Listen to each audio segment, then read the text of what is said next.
Interim Joint Committee on Tourism, Small Business, Information Technology. This is a meeting number 5. Sasha, would you call the roll? Senator Gardler, Senator Carr, Senator McDaniel, Senator Mills, Senator Southworth, Senator Storm, Senator Thomas, Senator Wheeler, Senator Wilson, Senator Yates, Representative Baker, Here. Representative Beckler, Yes, ma'am. Representative Bojanowski, Representative Branscombe, Here. Representative Brown, Here. Representative Callaway, Present. Representative Donahue, Yes, ma'am. Representative Dotson, Representative Pfister, Here. Representative Frazier Gordon, Here. Representative Freeland, Here. Representative Fugit, Here. Representative Gooch, Representative Hale, Here. Representative Heath, Representative Huff, Here. Representative Kirk McCormick, Here. Representative Koenig, Representative Lawrence, Yes, ma'am. Representative Miller, Representative Palumbo, Here. Representative Pollock, Here. Representative Raymond, Here. Representative Reed, Here. Representative Roberts, Here. Representative Rowland, Representative Sheldon, Representative Stevenson, Representative Tackett Lafferty, Representative Tate, Here. Representative Timoney, Representative Truitt, Representative Wesley, Representative White, Here. Co-Chair Schroeder, Co-Chair King, Present. Co-Chair Pratt. Here. All right, thank you. We have a quorum. We do have a quorum. Before we do anything else, we need to go ahead and have a motion for approval of the minutes of the last meeting. Got a motion? Can I have a second? All in favor say aye. All opposed, nay. Minutes are approved. Okay, before we proceed, I understand we have some guests in the crowd. Representative Hale has some. Please proceed. Thank you, Mr. Chairman. I would like to take this opportunity to welcome some guests today from my district, and not only from my district, but from my local county. I have 2 teachers from the high school here with me today, Miss Jacqueline Parsons and Miss Jeremy McNabb. 2 senior students, Jesse Stidham and Zachary Perkins. Could you guys just stand up back there and let's make them welcome from over in Frenchburg this morning. Thank you all. Glad to have you with us. Thank you, Mr. Chair. Great to have guests. Also, Representative Reed. Thank you, Mr. Chairman. I have some wonderful guests here today from Greene County High School and with the Data Scene program. If all the Greene County students and teachers and faculty can stand up, and please everybody make them feel welcome. Thank you all for attending today. Appreciate it. Great to have you guys here. It's always good to see how committees work and how your government works. So at this point in time, we'll go ahead and proceed with the meeting. First, we have Broadband Device Access in Appalachia, Challenges and Opportunities. Please introduce yourself for the record, and please proceed. Will you turn your mic on? Yes, sir. It's my first time back since COVID. So, thank you. Thank you, Chairman Pratt, members of the committee. My name is Brian Gupton. I'm with DataSeam. Presenting along with me today is Curtis Hansen. He's the Broadband Program Manager from the Appalachian Regional Commission. He's on the screen with us today. And then also Superintendent Damian Johnson from Jenkins Independent Schools. Great to have you guys here. Please proceed.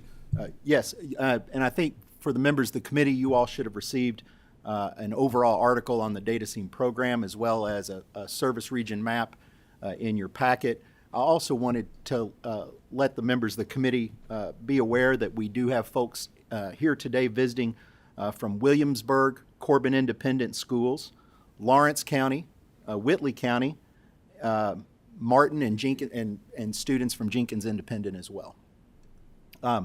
We will start this presentation with Mr. Curtis Hansen from the ARC to kind of set the stage for the program we'll be talking about today. Curtis, go ahead.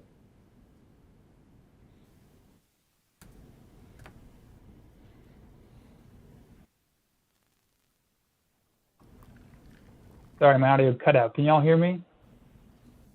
Get Yes, a thumbs up and get a nod. Okay. Well, thanks for having me. Thank you for the intro, Brian. As Brian mentioned, my name is Curtis Hansen. I run the broadband program at the Appalachian Regional Commission, and I was asked to provide an update on broadband access, both in terms of subscriptions and devices in the region and as they relate to other parts of Kentucky, other parts of the Appalachian region, and the rest of the country.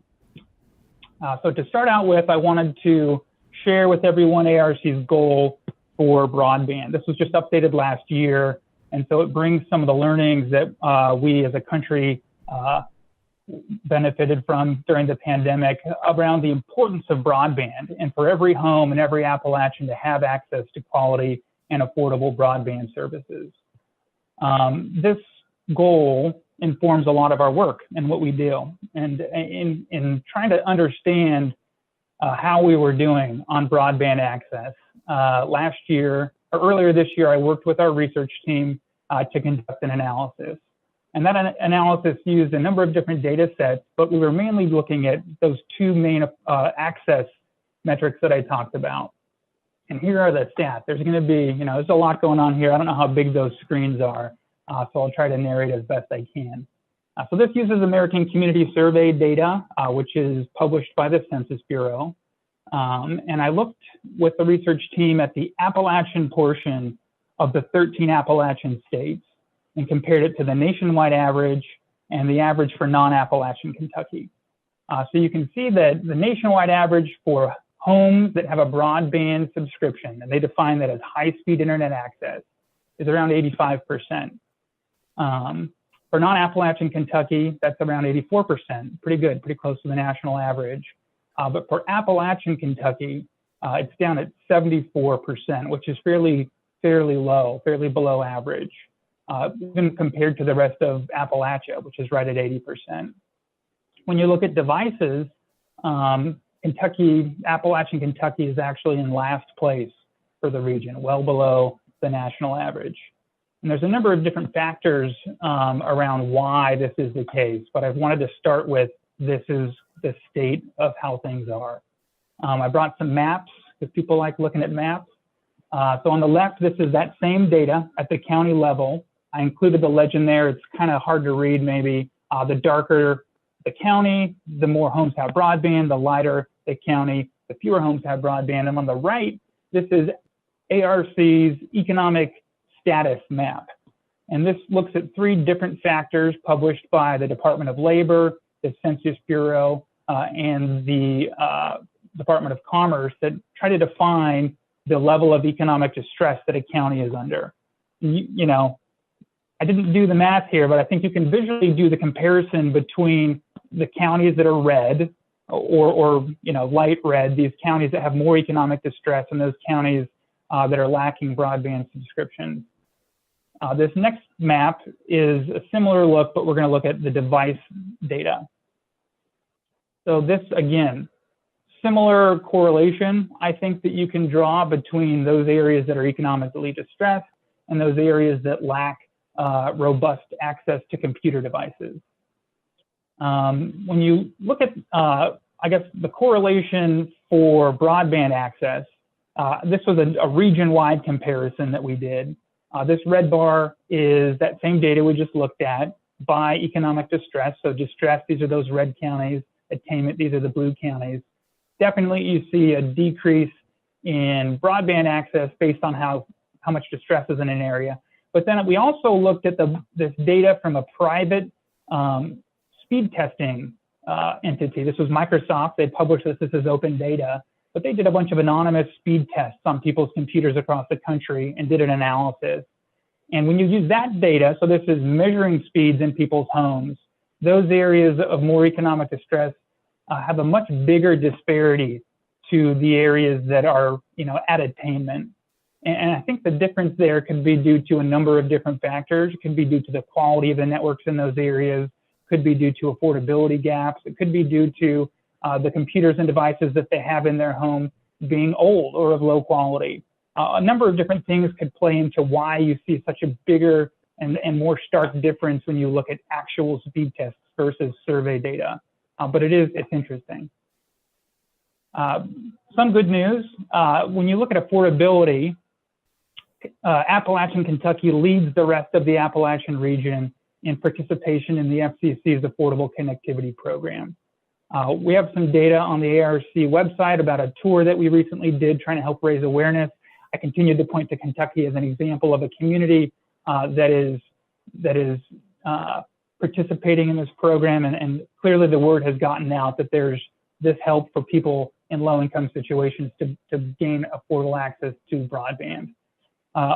Other good news is that I just this week met Megan Sandfoss, and she is very exciting to talk to because she is handed such a large opportunity to make an impact in helping repair some of these disparities and help bring broadband access up in Eastern Kentucky. I'm going to leave my email here. You know, I'm always happy to take an email from anyone in the region who wants to talk more about Appalachian broadband, but I will put this back up to the device slide for the data scene folks' request and turn my time back to David. Thanks, Curtis. As you can see, significant challenges exist in our part of the ARC's 13-state service area. Among other factors, this lack of broadband and device access impede positive economic outcomes for Eastern Kentucky. As a result, Kentucky has the largest group of counties designated distressed by the ARC. An opportunity that the ARC has funded to address this situation is why we're here today.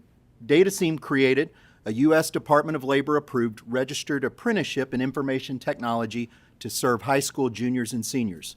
This is a 2-year competency-based program providing young Kentuckians industry standard training and certification normally afforded to adults, including coursework, mentorship, on-job training required by the DOL. DataSeam has a nearly 20-year history providing industry standard technical training and certification for technology professionals as a part of our Education and Workforce Development Initiative. It's currently in 48 Kentucky districts comprising over 200,000 students. This training has allowed individuals to better support technology for the largest employer in most Kentucky counties, public schools. More importantly, it has provided participants improved employment and family-sustaining wages.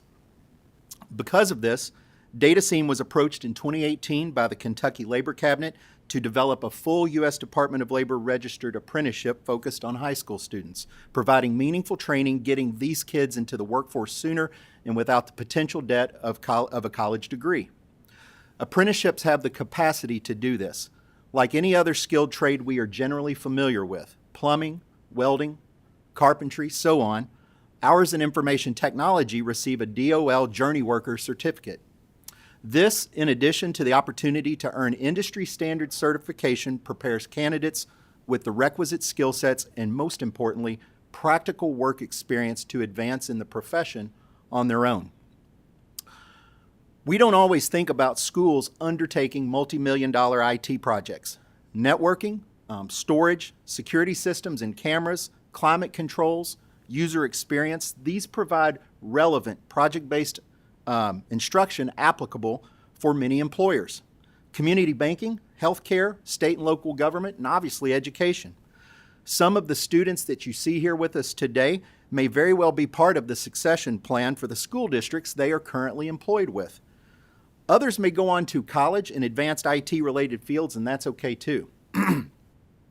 To give you an example from our first cohort, we had a student from Whitley County graduate, and he's now at the University of the Cumberlands. He wants to go on to UK to become a radiologist. Completing the registered apprenticeship got him a job managing computer labs at the university. On the other hand, we had a young man who earned his Journey Worker certificate set to attend Campbellsville University. That is until Owensboro Municipal Utilities called and asked if he'd like to come to work for them, making $66,000 a year to start at 18 years old. Those are the types of outcomes occurring with this program. For many of the apprentice candidates you see, this is their first job. Not only do they provide value to the K-12 employer partners, they are being provided value as well. Students have worked through the first 2 phases of the registered apprenticeship, working nearly 40% more than required, earning more money, becoming more competent as they work, meeting important IT workforce demands for the region. It's a good partnership. We are very appreciative to the ARC for its funding. They helped scale a self-funded 2-county pilot to as many as 25 Eastern Kentucky districts.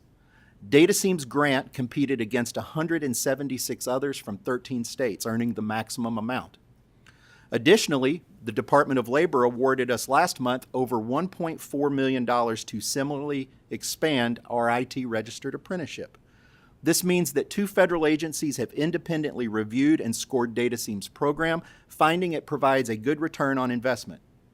Collectively, these grants will provide over $2 million worth of advanced computing to participating schools. This includes devices to the school itself as well as laptops to the participating apprentices. When they graduate the program, these laptops are theirs to take to college or into the workforce. The intent is to address Eastern Kentucky's digital divide at all levels and create sustainable pipelines of students into the information technology workforce. I'd like to introduce Superintendent Damian Johnson, Jenkins Independent Schools, to briefly share on these outcomes the opportunities have provided. Good afternoon, and thank you for the opportunity to speak with you today.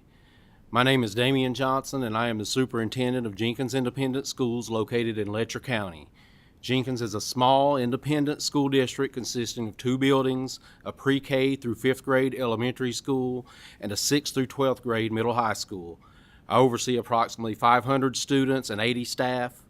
Our elementary building was one of the ones damaged during the July floods. Fortunately, we were able to recover to the point where we can make use of our building and are using this as an opportunity to build back better.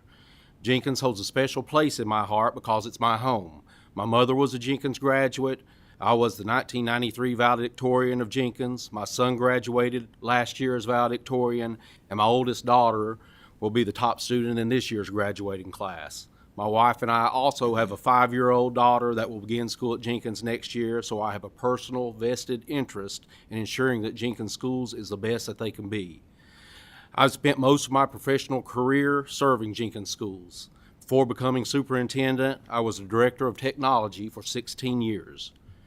Because of our district's small size, I spent the majority of that time as a department of 1, with wide-ranging responsibilities consisting of everything from managing state and federal funding to end-user technical support and staff training. Jenkins is one of those red areas on the map. By nature, schools have to pick up the slack where other organizations don't always exist to do so. I've always looked for innovative ways to provide our students with access, opportunities, and experiences more readily available to students living in more affluent areas. No other partnership has had a more profound impact on our district than DataSeam. DataSeam programs provide my district access to training, devices, and support I could not otherwise afford to provide. Since 2006, DataSeam has provided our district with 406 high-quality workstations. We anticipate earning 80 additional devices through our partnership in DataSeam's registered apprenticeship program. Our partnership with DataSeam has not only allowed us to quadruple our local investment, but frees up important funding for other educational technologies, having a direct impact on student learning. Because of DataSeam, Jenkins Schools are able to provide our students with devices on a 2-to-1 ratio, allowing our students to have a device both at school and at home. Our partnership has helped us to bridge the digital divide that we are talking about today. DataSeam has helped us to improve our local workforce through the better use of technology in the classroom through staff training and certifications. This benefits instruction across all disciplines. I personally have earned 21 industry standard technical certifications through DataSeam and am proud to be a part of the largest cohort of Apple system engineers in the United States, right here in Kentucky. This training and certification pathway has helped Kentucky to develop a workforce we cannot otherwise find in our community. This work is continuing through the Department of Labor approved IT Registered Apprenticeship Program funded by the ARC. The IT Registered Apprenticeship is allowing us to develop homegrown talent where it did not exist before and provide meaningful work and instruction in partnership with DataSeam and the Appalachian Regional Commission. It has provided our district with additional staff in the form of apprentices to support a rich technology implementation. In addition, it has opened the doorway of opportunities for our apprentices as they develop skills and acquire certifications that make them more employable immediately upon graduation. This past summer, we had an apprentice graduate earn a college scholarship in part because of his participation in this registered apprenticeship program. I thank you for the opportunity to speak with you all today, and I humbly thank you for the work you do to benefit our communities and our state. Lastly, I'm sorry, go ahead. Sorry. Lastly, we're thankful to you all, the members of the 2022 Kentucky General Assembly, who continue funding DataSeam's education and workforce development model. We're providing advanced computing to schools as part of conducting Kentucky cancer-based research and innovation. It's allowed the partnership to be more competitive for the grants that we've talked about today, bringing them home to Kentucky. Not only will that appropriation serve the eastern Kentucky counties we've talked about today, but also potentially expand to the 23 other counties that you see on the map in your packet, and potential expansion to non-program schools. 2 generations ago, this is what my father carried 1,000 feet underground every day to work.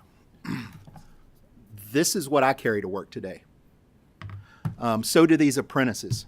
As Kentucky continues to transition and expand its economy to other opportunity, it's important to remember where we came from as we continue to chart where we're headed. Thank you. We'll take any questions you have. First, we have Representative McCormick. Mr. Johnson, I want to commend you on your leadership skills and your school in Jenkins. As a retired vocational rehab counselor, I covered Letcher County for 21 years. And I knew when one of the Jenkins Independent School System kids came through the door that they were going to be a success for me as well as for themselves. So I want you to, just wanted to commend you on your school system. And I know that you carry a big load, that you wear many hats down there. So just want to thank you and commend you. Thank you very much for those kind words. I appreciate it. Senator Southworth.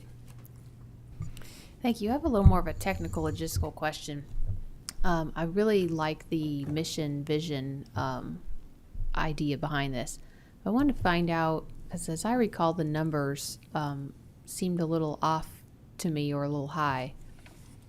The cost per student or participant, what's the total cost of the DataSeam programming or whatever, divided by how many participants? What are we looking at as far as overall costs of the program?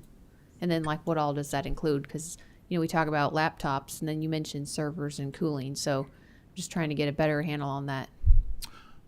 So the apprenticeship itself doesn't provide for those types of IT projects. Those are just the types of IT projects that the schools are participating in, the registered apprenticeship candidates are participating in as employees in the district. So there's not an infrastructure cost to those. It's just types of projects that they're working on in schools, the projects that the schools engage through other funding sources.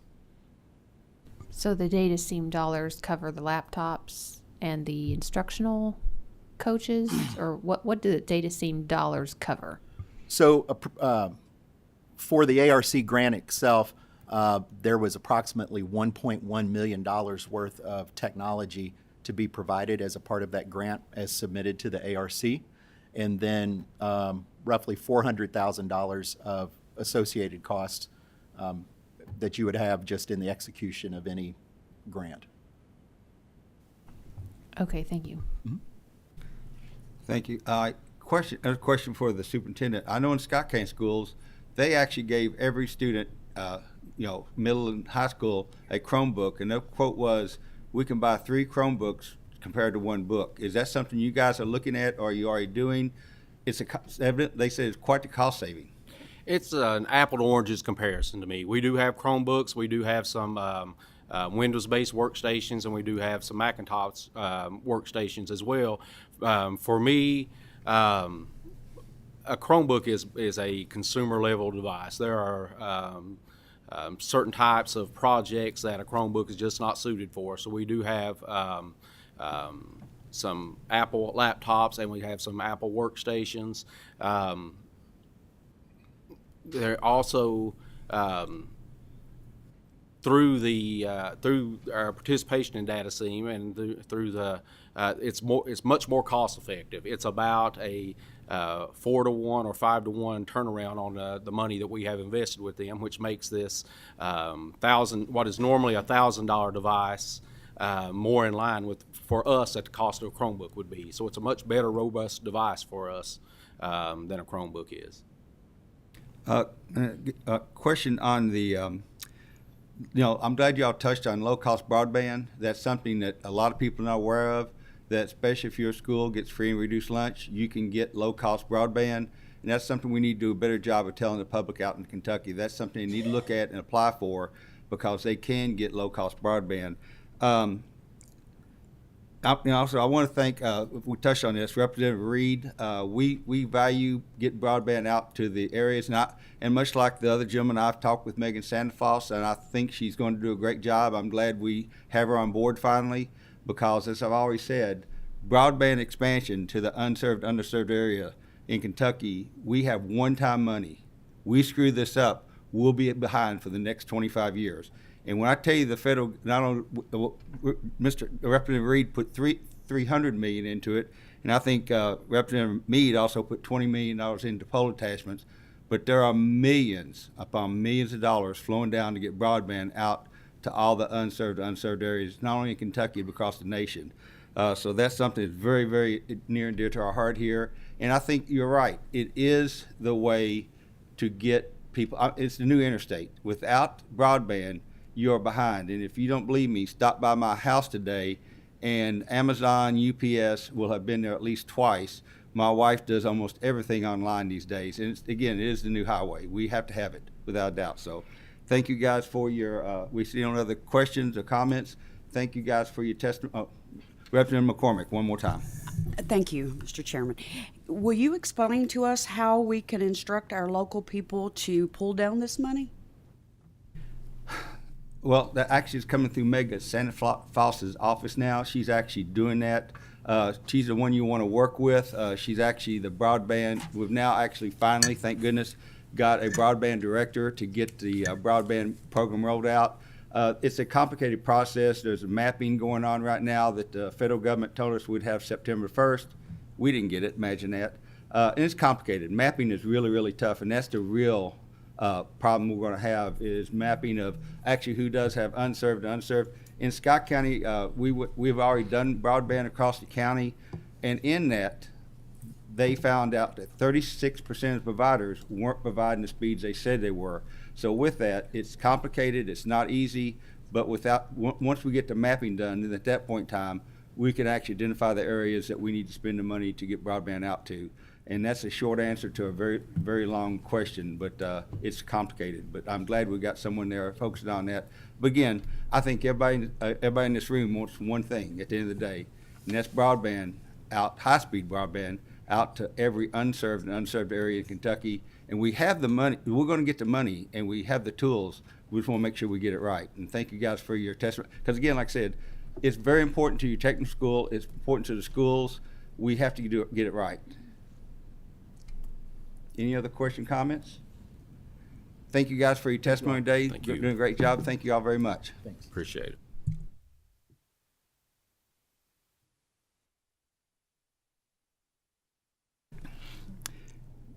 Next, we have State Representative from District 98, Texas House of Representatives, going to talk about improvement and modernization programs. Are you available, sir? I am. Good morning. How are you? Would you please introduce yourself for the record? I started to pronounce your name, but I figured I'd really screw that up, sir. That's okay. I appreciate it. You did a good job. Mr. Chairman, members, thank you for inviting me here today to talk to you about our plans, IT modernization in Texas. My name is Giovanni Capriglione. I'm a Texas State Representative from House District 98. If you've been to the DFW airport, you've been to my district. Excited to be here and want to talk to you about some of the things that we've done. My wife was born and raised in Kentucky, so she's more excited than I am to be here. Great. Yes, sir. Okay. Well, if it's okay with you, I'll tell you kind of what we are working on here in Texas. First of all, our problem that we try to address, which I think is true for a lot of different states as well, is that we have a lot of computer systems. A lot of them are older. We call them legacy IT systems and products. And we needed to, and we want to get them to the level of sophistication and support that our constituents expect. A lot of our systems lack a lot of interoperability. You might have not only difficulty in sharing information between agencies, but sometimes even within an agencies, we have interoperability issues. As we try to maintain some of these older systems, we realize they're a lot more expensive to do so than possibly getting new systems. They're also obviously not as secure. With all of the cybersecurity issues, everything from malware, denial of service, attempts to breach and grab private and personal information that we store, I think it's essential that states work really hard to upgrade and modernize their systems. Part of the other problem we had, and part of what this bill seeks to address, is just deal with the fact that, at least in Texas, we have a 2-year budget cycle, which means that an agency might say, hey, we really need this. They have to go out and get quotes. They have to wait to the next legislative session, hope that it gets approved. And then months after that begins the next legislative cycle. And so what we found is that the need for those technology improvements doesn't go, it goes a lot faster, obviously, than the legislative process. The other thing that we sought to address with this legislation is to educate our members. Obviously, members come from all different fields and professions. And so we found that it's beneficial, obviously, for the legislature to know more about what this technology does and where it could be used and where it can improve. And then finally, we wanted to find a way to coordinate between the different agencies. We have just over 200 different agencies in the state of Texas. And so sometimes they act in a silo, and so we wanted to use that to address that. So with your permission, I'll go to my PowerPoint here.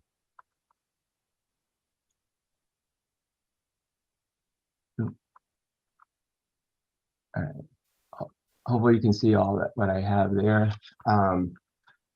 So again, my name is Giovanni. The bill that we worked on in the legislature is called House Bill 4018.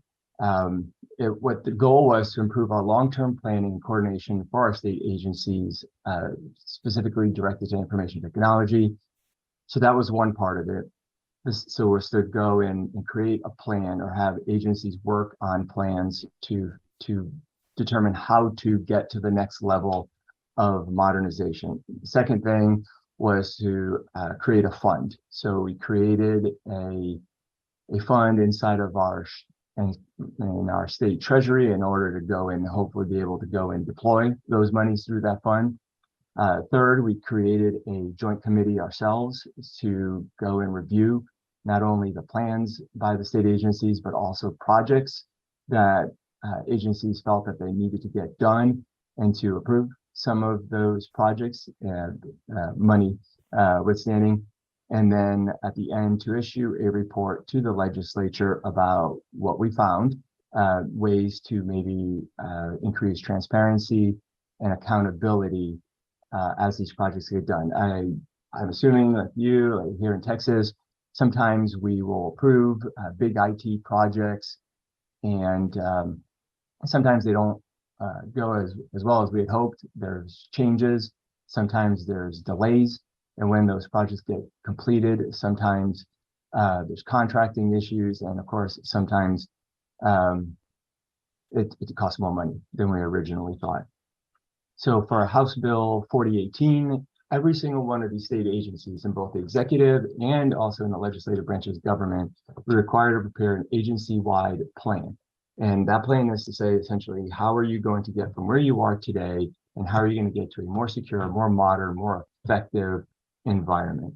And for us, secure means obviously using the latest software techniques in order to prevent breaches and so on. And effective talks about not only providing more services to more people, but also doing it in a way that does not necessarily increase the state's operating expenses, right? So because Obviously, the goal of improving your IT is to be able to do more with less, be able to handle, let's say, more calls from constituents, or be able to handle more of their licensing requirements and so on. Maybe be able to do more of that on apps on their cell phones so that they can get a fishing license or they can get a driver's license without having to wait in line. They should be able to do that online. Those reports are due. We just received those in October, and they go to our Department of Information Resources, obviously our committee, and other committees such as the Appropriations Committee and our State Affairs Committee. What the agencies provide is, I'm not including the whole entire template, but essentially, what are the agency's goals? What are your plans? What are the projects you're looking for? So give you an example of some of the projects. We have a lot of agencies maybe that they've been handling themselves, computers, servers, other items in their own agencies, but they want to go to the cloud. They want to do that so that they can, essentially be able to run this stuff not only more securely, but also be able to have it flexible and be able to expand as the needs of that agency expand. Along with that, what we wanted the agencies to be able to provide to us is, okay, you're doing all this, detail to us what the cybersecurity concerns are today, and give you an idea. Some agencies we discovered maybe weren't even backing up their equipment because they weren't ready for that. Maybe they were running old operating systems. I use an example that we have one agency that's still using mainframes from the 70s, right? So we know that what we needed to do is get an inventory of what we have and what needs to be improved. Every agency also had to say, okay, we need X millions of dollars in order to improve this. But clearly we need a rationale for our taxpayers and our constituents to say what they're going to get out of that. Maybe, for instance, if it's in our Office of Inspector General, that would mean be able to maybe do fraud detection at a better rate. If it's, let's say, call center type operations, that they'll be able to handle more customers trying to call in, be able to do that with virtual assistants and so on. And then finally, or maybe more importantly, we wanted every agency to detail in their reports, okay, we do this, how much are we going to save? Okay, because if we're going to put 4 or 5 or X millions of dollars into this, how over the next X number of years is this not only going to provide all those benefits, but also going to save the taxpayers' dollars? A lot of cases that happens simply because maybe we need less people to go through paper. We need maybe less people picking up the phone. Maybe in some cases we're able to do something virtually and we don't need a building in order to do those same things. FTE is what we call full-time employees. So my last slide, which is kind of a big piece, creating a fund in the Texas legislature is pretty easy. Getting money in it is a little bit more challenging.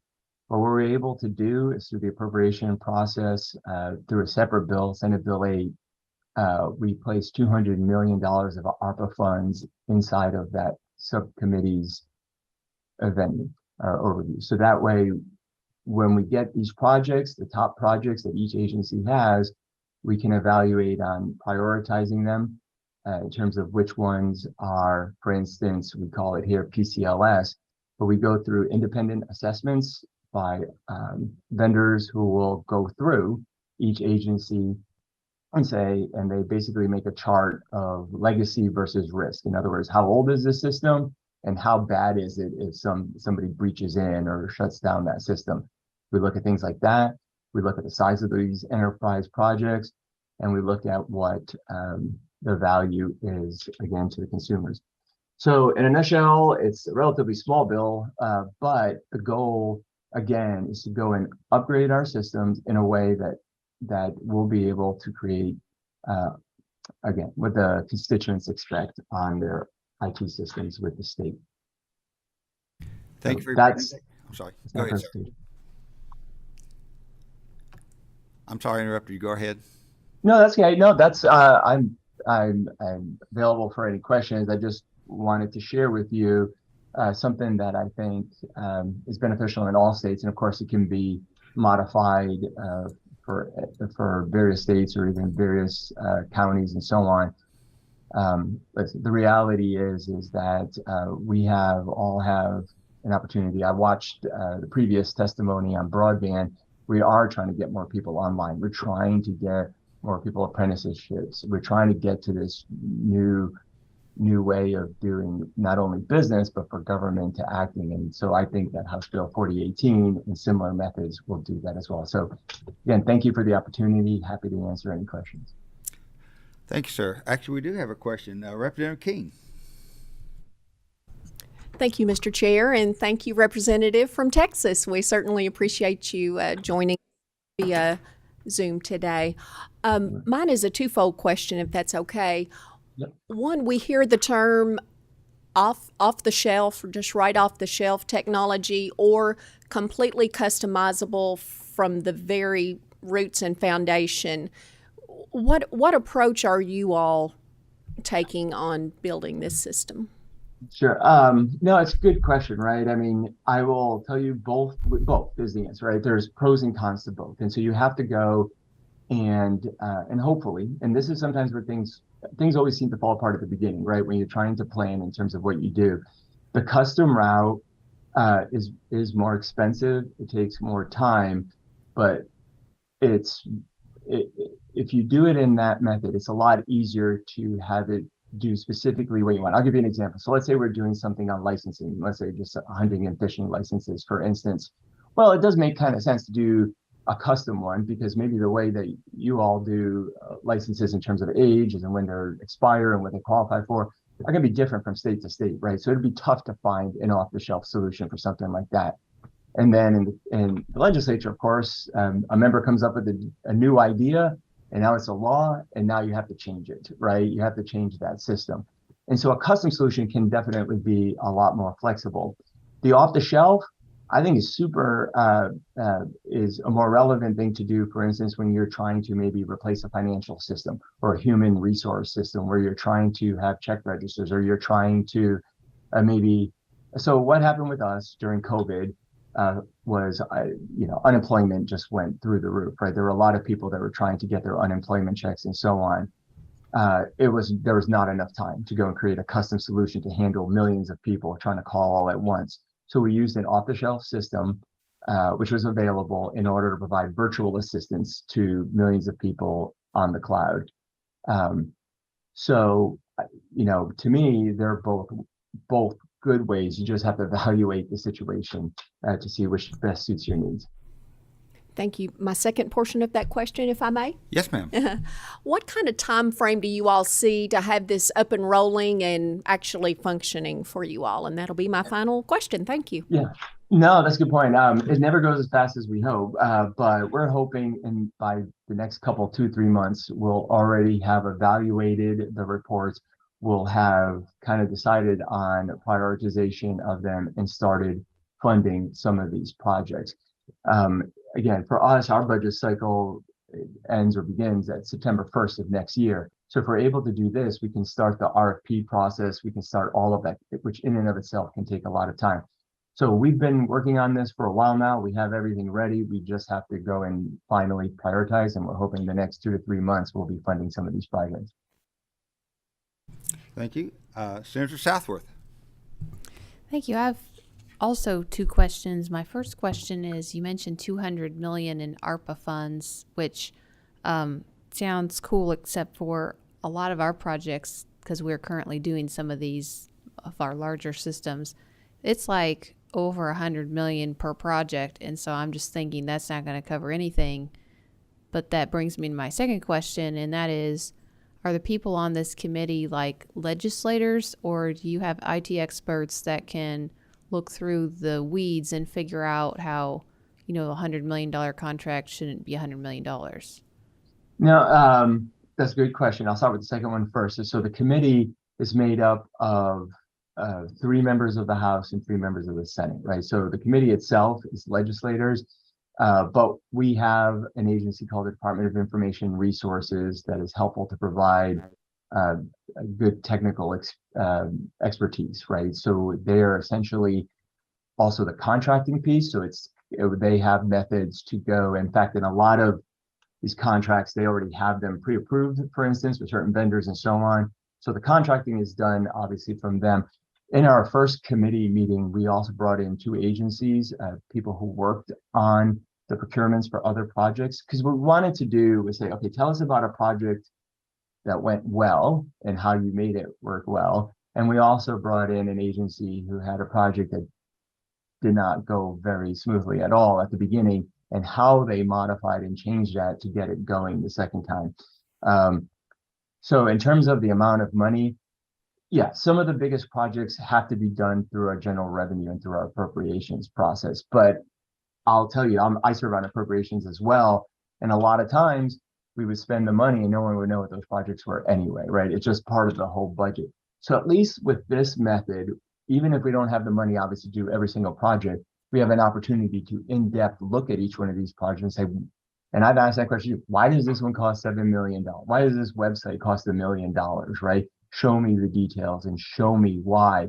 And we've seen that some of the projects just disappear, right? Because maybe they're either not as important or they're not priced exactly the way that they should have been. And that's where I think, again, you don't have to be an expert in IT, just like a lot of us aren't experts in, let's say, other professions, but we still have a responsibility to our constituents to make sure that we're spending the money correctly, that there's oversight and accountability for doing so.